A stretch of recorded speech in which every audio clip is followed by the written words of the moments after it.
Oh, yeah. See, I didn't start that way with the woohoo. Anyway, it's all right. Anyway, guys, welcome back to another episode of Loose Cannons Talk Podcast. My name is Charles, and I'm your host. Across from me is the lovely, the talented, multi-talented Professor Hardwood, also known as Hilton Kill. Say hi. Say hi. Just say hi. I'm all tangled over here. Sorry, guys. And next to him, to his right, is our boss, babe, Becky. Hi. Because you're so lame. All right, and today we got a special guest here. I'm all tangled over here, and I can't turn my head or anything. Anyway, so our special guest today is the man who represents so many things in life. Formerly of Pampered Chef, he is now promoting the patch. Please put your hands together for Mr. Gene Chavez. Thank you. Hello. We need our soundboard. Oh, do we? Yeah. For the yeah. I was like, hello. Thank you. Okay. We do our soundboards ourselves. We do. I mean, this is crazy. We have a soundboard somewhere. Anyway, but Gene, let's go ahead and find out a little bit more about you. So I did introduce you as representing the patch, but there's more to you than that. So tell us a little bit about you. Okay, well, I was born Alan Eugenio Chavez. Who's that? On June 3rd, that's me. Oh, okay. On 1947 in the Nix Hospital in San Antonio, Texas. Oh, damn. 22nd floor at 133. And that was 1947. So in 1957 was my 10th birthday and the funeral of my father, who died when he was 46.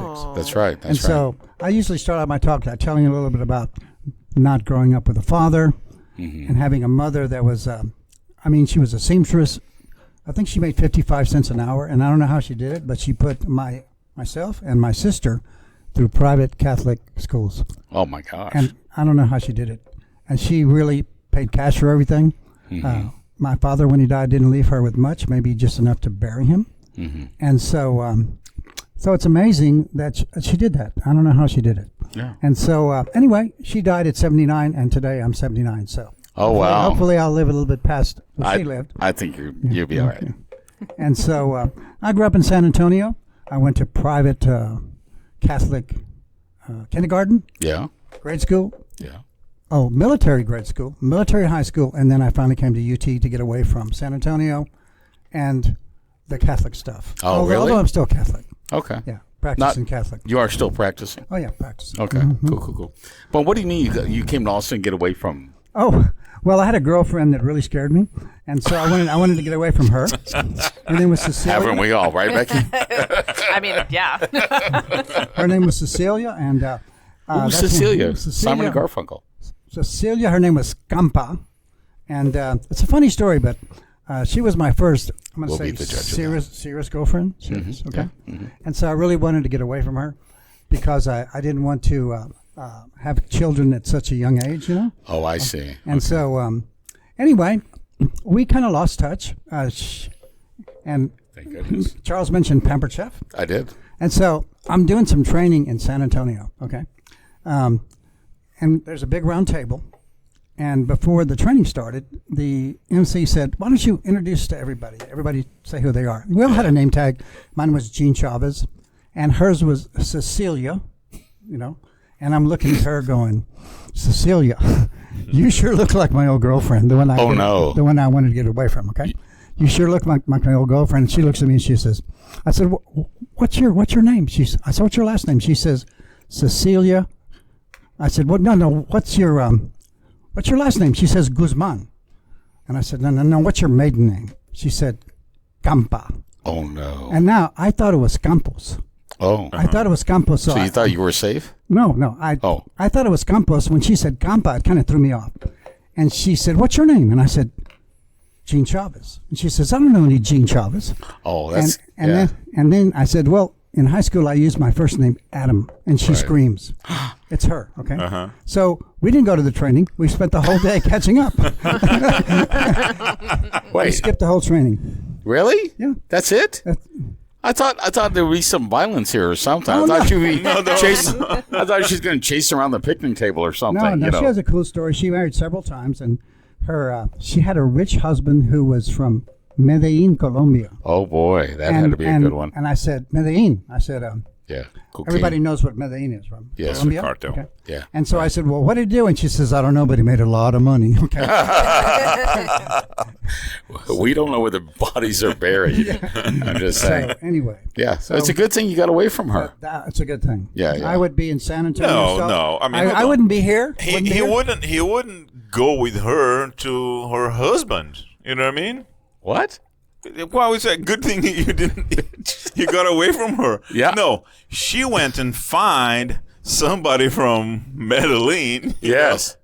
Because she's not with him anymore. Correct. She wouldn't have been there. Oh, so you think it would have been better for her to stay with him? I don't know. What I'm saying that wouldn't happen. I'm not saying that it would be better. Okay, all right. I It's just saying that different. it wouldn't be happening. Yeah, exactly, it would be different. All right. She wouldn't have met that husband if he stayed.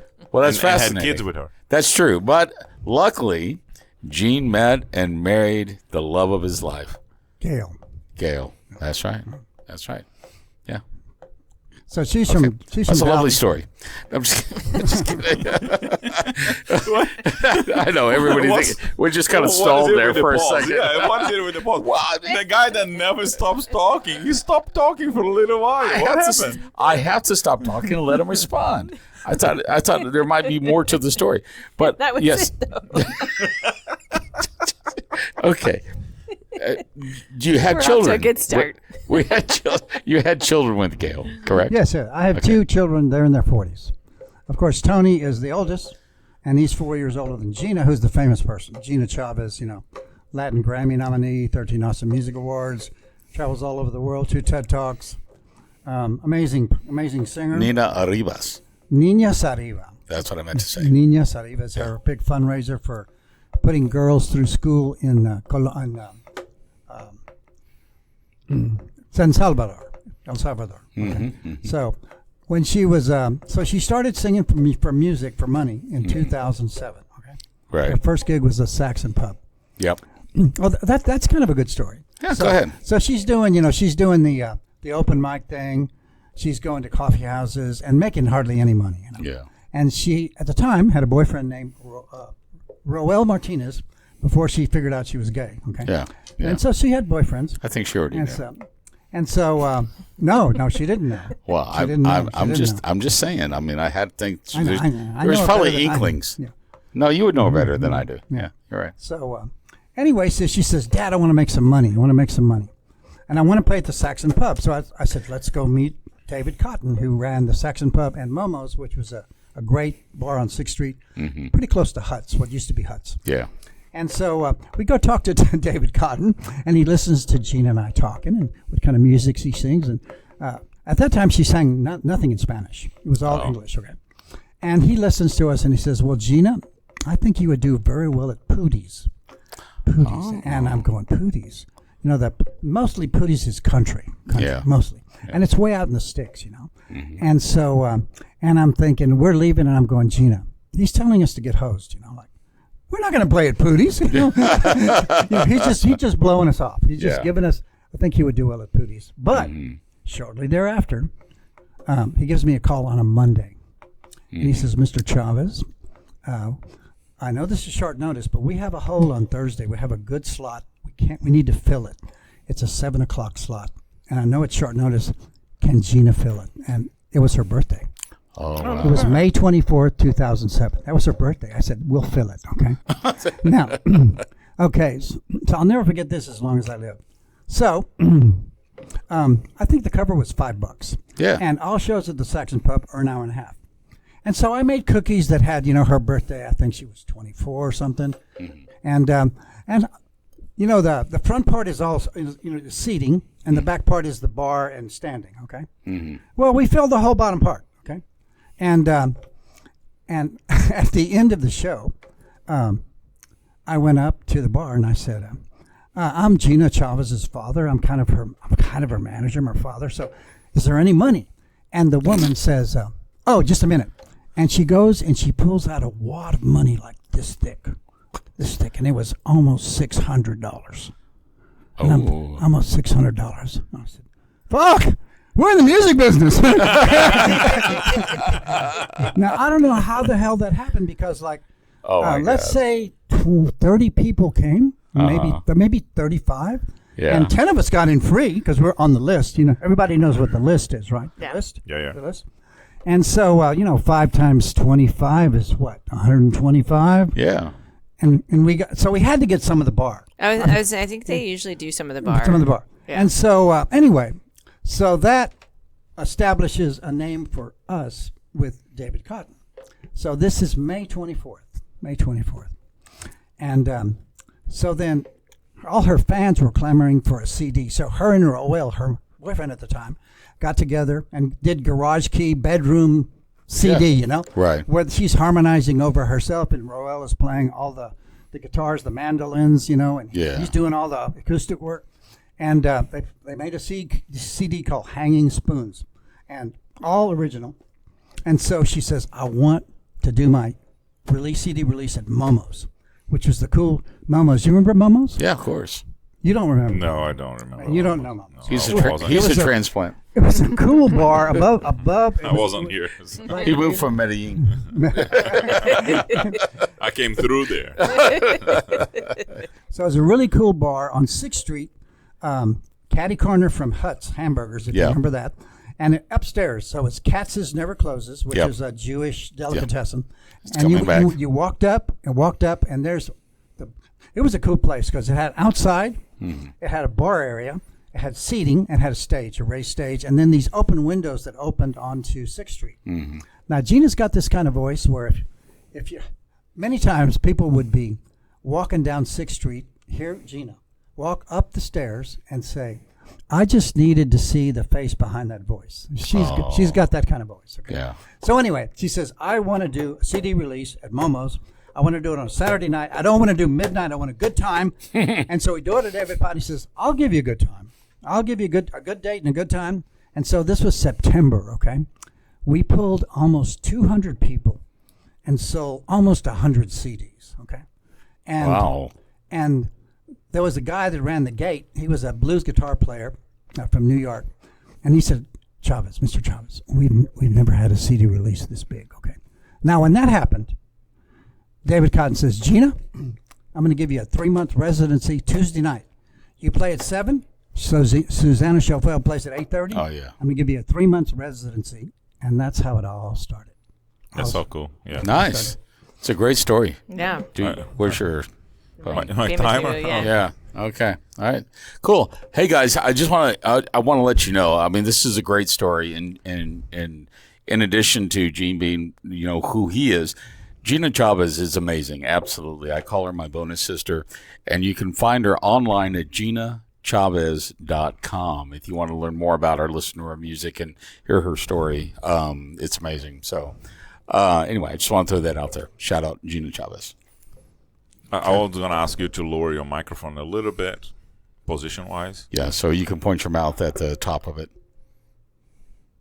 You should A little just do lower. it by like the arm. Just push like it down. this. Just push it down. You don't have to adjust. That's it. Yeah, like that. Oh, be underneath. Be underneath a little bit. Underneath. Yeah, we That's want to pretty make good. sure we can hear everything you're saying. That's Okay. all. You're a little soft spoken. We did meet Gina and Gene's birthday. You did? Yeah, well, we all.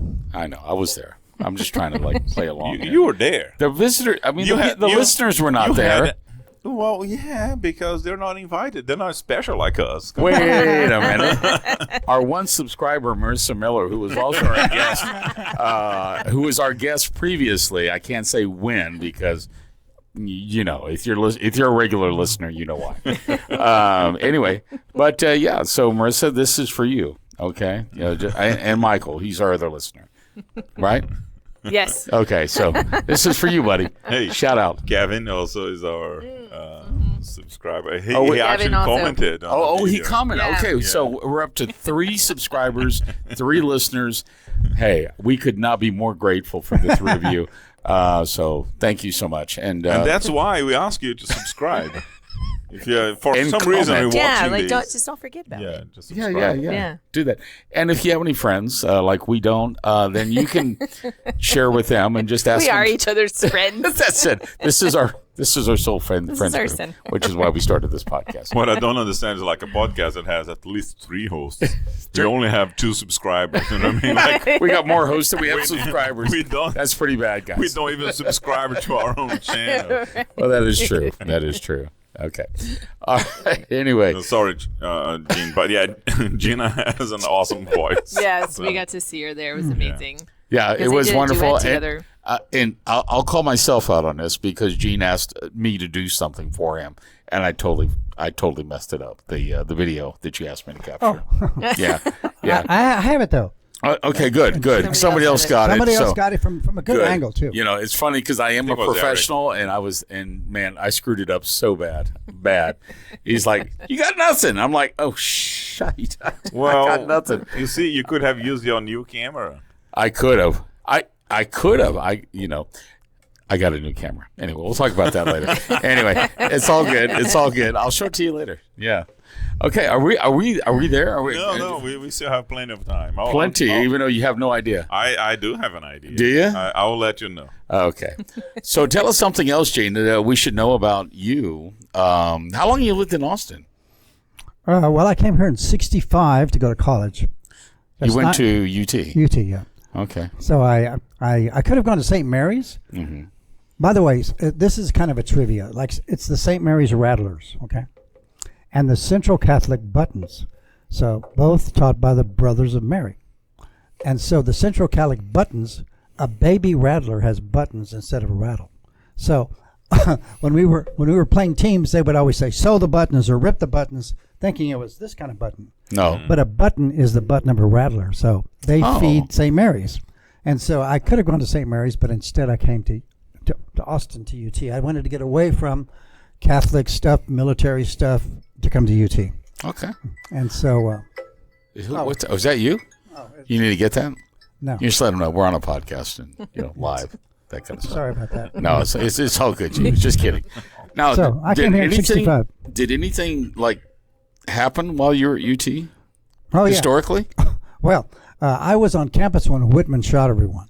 It was the summer of 1966, the summer of my freshman year. It was August 1st, 1966. And every August 1st, I post what happened on my Facebook page. Hold on a second, Gene. Are you aware of what happened in 1967? 66. 66 at the University of Texas. Is it Googleable? It is Googleable. Charles Whitman. Do you know where he's talking about? Yeah. Okay, so Becky knows. So we're going to introduce Hilton to this because Hilton did not grow up here in Austin. 1966. Yeah, the University of Texas.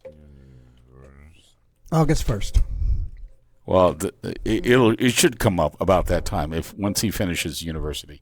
There you go, of Texas, and then type in. Okay, August. Okay, yeah. Okay, I typed it in. Okay, what does it say? It says on August 1st, 1968, a mass shooting took place at UT. Sorry. Former Marine Jeez, Becky. Charles Whitman Yes. ascended the iconic main building clock tower with an arsenal of weapons and fired indiscriminately, killing 14 people and wounding 31 others during a 96-minute siege. There you go. So that's what he's referring to, because he was there when this happened. As well, my uncles were. I have a couple of uncles. Oh, is that there. the story that you told me the other day? That you have to, with the car. Yeah. Okay, that's a good story. It is. Yeah. Does he have enough time on this one? No, I mean we can go as long as is needed. And you'll take care. To Okay. do Gene's introduction. So Okay. don't worry about the time. Okay. Well, I do. You know me. I've been trained. Good grief. Anyway, Gene, do you want to tell the story of your experience Sorry there? that I did that to Charles. No and kidding. Now he has a PTD. SD. I have PTSD. PSD. I do not have a PhD, a PTSD that Hilton has given me. Anyway, thank you, Time Hilton. constraints. Yeah, I was just like, all right. Go ahead. I'm starting a fund to support my mental health. So if you want to support my GoFundMe so I can get some therapy because of Hilton. Anyway. That's a pretty good story. Thank you. But anyway, Gene, go ahead and tell us what your experience was on that day. Okay, so in the summer, I was going to summer school, but I did not go to school MWF. I went TTS, which is Tuesday, Thursday, Saturday. So I was working, and I worked at Defense Research Lab, which was a naval research lab behind the law school, which was behind the Mustangs on Red River. So it kind of like, and I was driving across campus. I had a red MG Midget top down, and I was driving across campus listening to the radio. So I was passing the stadium on the left, turning up 21st Street, which is kind of an uphill climb. You pass Gregory Gym on the right. Mm-hmm. And I was listening to the radio, and there's a sniper atop the tower shooting people, avoid the UT area. And I thought, that's probably some dick with a 22. What the hell can he hit, And so as I approached 21st Street, going uphill, this guy jumps out from behind a bush, and he goes like this. He crosses his hands, and he shakes his head. Keeps him mic. Yeah. He crosses his hands, shakes his head left and right, indicating, do not do this, do not go, okay? So I stopped the car, I put it in first gear, and I zoomed past Littlefield Fountain looking up at the tower. And pa-ching, pa-ching, 2 shots. Yeah. Didn't hit my car, hit the pavement. Now, the mall is the main mall. So you see this. No, the main campus. I know. Mall. Okay, sorry. So it's sorry. tree lined, and there's buildings on either side. The fountain's here, then the main mall, and then there's the tower. Right. So in front of the English building is a street called Whitest Street. So I quickly turned left onto Whitest Street to make a long way. I lived in a co-op on Rio Grande. So if you go up campus, there's Guadalupe, the drag, then there's Rio Grande. So I made a long route, to get out of harm's way. But I'll never forget this. There's these 2 kids, like I'm probably 17, okay? Maybe 18, 17, something like that. And so there was these 2 kids like me up on the roof. There used to be little houses on Whitest Street you could rent as a student. They're not there anymore. And so they were shooting back at him with deer rifles. And there was a cop going down there. Fuck! All we got is shotguns, hope you get him. Yeah. And of course, the slit he was shooting out of is very narrow slit. And so I'll never forget that as long as I live. Of course, there was no SWAT. Right. The University of Texas shooting on August 1st with Charles Whitman, that farm, when that happened, they made SWAT. SWAT was after that. So anyway, I went to the co-op in Rio Grande. We're listening on the radio, what's happening. So I took the long way back. Now, I'll never forget this. One of the guys that worked at the co-op I lived in, most people at the co-op, if they wanted to work, got a job at Defense Research Lab, by the way, which is now ARL on Breaker. So DRL became ARL, Applied Research Labs. Okay. Okay. And so this guy's running down the steps. His name is Benton Howell, and he's got 2 cameras. And I'm thinking, Benton, what are you going to do? And he says, I'm going to make me some money. And so he shot 2 rolls of Tri-X 36. So, and Charles knows what that is. Black and white, 400. And he pushed it, and he sold 2 rolls. That's 72 pictures for $7,000 to a French magazine. Oh yeah. Now, in 1966, I think probably $4,500 bought the hottest Corvette. Okay. Yeah, that's a lot of money. $7,000. Okay. Yeah. And so I'll never forget that. So anyway, it was a naval research lab, so we had periscopes. So we were watching. Periscope is a pretty powerful telescope.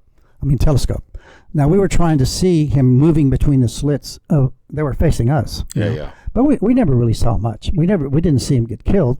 But of course, the interesting thing about Charles Whitman is he was a student, and he knew that when the bell rang at 10 till, right, the students had to get to the next class. Okay. But he started shooting at 11:48, 2 minutes before the bell.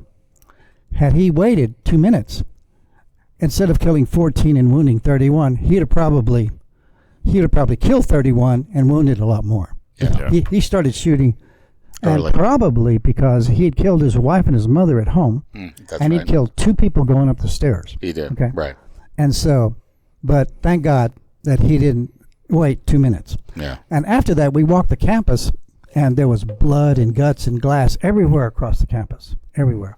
And that's the year that I was, or that's the day that I was stupid and pretty lucky. Both are true.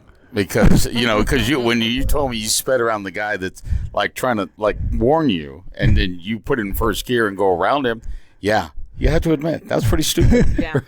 You don't No, he wasn't in the middle of the road. Well, it He was- doesn't matter. He was warning you. Yeah. You when somebody's like, "Don't go in," you don't go in. Go the other way. Figure something out. Right? But at the same time, it's a good thing that you were not involved any more than what you were. That could have been much, much worse, just like you described. And so, isn't that amazing that he was there? It is. Yeah. I knew this story because Did you? He had told me once before. Okay. All right. Well, he On a tends, different podcast. he but, tends to. there's Oh no shit! competition. Really? What other podcast is there, Hilton, other than Loose Cannons Talk? Right, we're I can't giving even. the competition more I subscribers. can't even imagine. By the way, the other podcast has more subscribers than we do. They have 6, and we're sitting in tight at 3. So if I could get you guys to get us to 10, we can kick their ass. Okay? Thank Sounds you. good. Yeah, thank you. Yeah. We Okay. can wrap it up if you want to. now he wants to wrap it up. Anyway, guys, thank you for joining us for this episode of Loose Cannons Talk podcast. It was wonderful, fascinating, and very interesting with our guest, Gene Chavez. So join us for the next one. See you soon.